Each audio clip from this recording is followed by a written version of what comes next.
aišku, šitas ralis yra vienas laukiamiausių ir jisai pats žinomiausias Lietuvoje, sakykime, ir pats geidžiamiausias ir daugiausiai čia susirinka lenktyninko.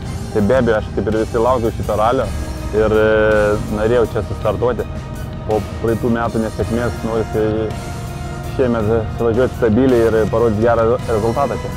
Dabar jau truputį aiškiau, kas darosi prie vairo. Po Žemaitijos tikrai pasilgau startuoti. Dabar buvo 1000 km, tai toksai lengvas svičas atgal, bet iš principo labai smagu, labai laukiu šito ralio.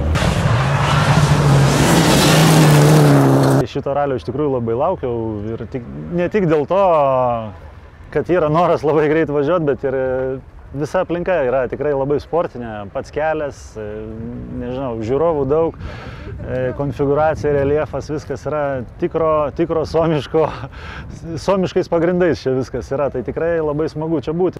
Baigėsi kvalifikacinis ruožas, panašu, kad jį kaip ir laimėjom.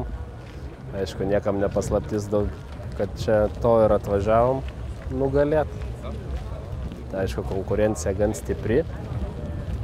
Daug, manau, kad pajėgių ekipažų, manau, gal kokie 5 ekipažai, kurie pajėgus laimėti greičio ruožus ir ralį. Taip kad, kaip sakoma, nusiteikimas, aišku, gazas dugnas, bet nesitikim, kad čia jau labai lengva bus. Bet darysim viskas kaip visados, ką mokam geriausiai, kas mūsų jėgose, nuotaika gera, nusiteikimas geras, oras geras. Manau, kad ir žmonių palaikymas bus. Taip, kad, kaip sakoma, rytoj vakare viskas bus aišku, kas vis tiek reikia važiuoti, davažiuoti. Ir kol, kaip sakoma, paskutinio greičio ruožo, ta finišo vėliavėlė nekirsta, tai sunku ką nors ir prognozuoti.